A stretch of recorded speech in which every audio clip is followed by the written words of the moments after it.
প্যারা নবী বিশ্ব নবী মুহাম্মদুর রাসূলুল্লাহ সাল্লাল্লাহু আলাইহি ওয়াসাল্লাম ওনার জীবনে কি স্ট্রাগল ছিল? স্ট্রাগল মাক্কি জীবনের কথা যদি একটু খেয়াল করেন দেখেন তো 3 বছর শিয়াবে আবি তালেবে জেল কেটেছেন, না খেয়েছিলেন। ওনার বংশের লোকেরা প্রথমে ছাগল খেয়েছে, ছাগলগুলো যখন শেষ, ছাগলের চামড়াগুলো শুকিয়ে ওইটা খাইছে। গাছের পাতা ছাল এগুলো খেয়ে খাবারের অভাবে বেহুশ হয়ে পড়ে থাকতো তারা। না খেয়ে কয়দিন ছিলেন আপনি? আমি কয়দিন ছিলাম না খেয়ে? মনেই তো পড়ে না, না খেয়েছিলাম কিনা কোনোদিন। এ হচ্ছে মাক্কি জীবন। মেন্টালি প্রেসার দেয়া হয়েছে।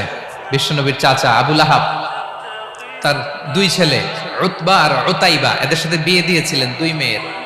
যখন দাওয়াত দেওয়া শুরু করলেন 2 মেয়েকে ডিভোর্স দিয়ে দিল। দেখেন, একটা বাবার জন্য প্রাপ্তবয়স্কা মেয়েকে যখন উঠায় নেওয়ার আগে ডিভোর্স দেয়, তার মানসিক অবস্থাটা কেমন থাকে বলেন?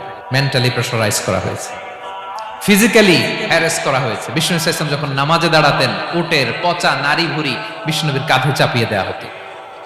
আপনার জীবনে এরকম ঘটছে কখনো? আপনি নামাজ পড়তেছেন, উটের পচা নারী ভুঁড়ি আপনার কাঁধে চাপিয়ে দেওয়া হয়েছে। কয়দিন হয়েছে এরকম? কয়দিন হয়েছে? হ্যাঁ, তারপরে তো আলহামদুলিল্লাহ বেরোয় না মুখ দিয়ে। কেমন আছেন হুজুর? কয়েন না, বেশি একটা সুবিধার না, তাই না? বেশি একটা একটু মিলাবেন। কতটুকু পরীক্ষা আমরা দিয়েছি। তায়েফে গেলেন বিশ্বনবী, তায়েফে গেছিলেন জমির বায়না দিতে, তাই না? জমি কিনবে তায়েফে।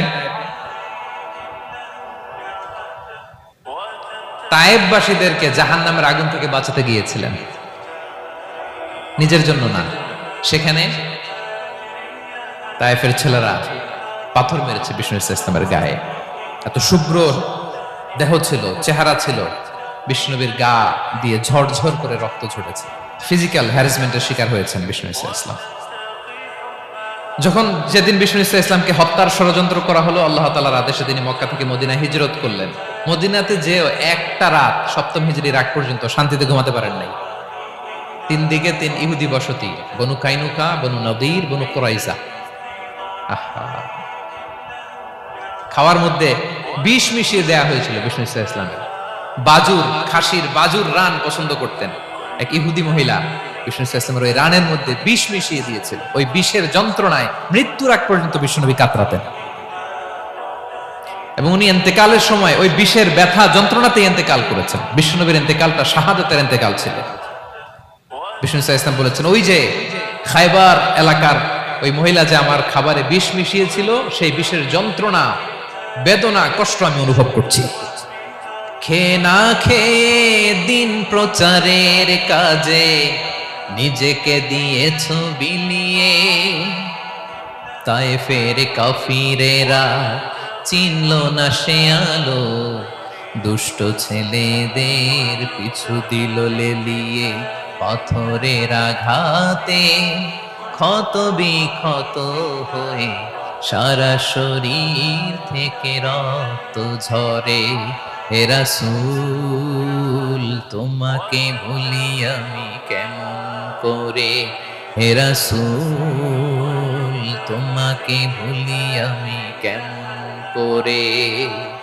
হাজার ব্যথা বেদনার পরে ফিরে আসনি তুমি আপন ঘরে। দিনের আলো তুমি ছড়িয়ে দিতে চলে গেলে মদিনায় মক্কা ছেড়ে। হে রাসূল, তোমাকে ভুলি আমি কেমন করে? হে রাসূল, তোমাকে ভুলি আমি কেমন করে? ঠিক কিনা বলেন? একটা রাত শান্তির ঘুম তিনি দিতে পারেন নাই। প্রিয় ভাইরা, তাহলে আমরা কি বুঝলাম? বিশ্বনবীর জীবনে পরীক্ষা ছিল কি ছিল না? আমাদের উপায় আছে? আমরা বাঁচতে পারবো এই বিপদ আপদ, পরীক্ষা, ঝঞ্ঝাল থেকে বাঁচতে চাইলেও বাঁচতে পারবো না।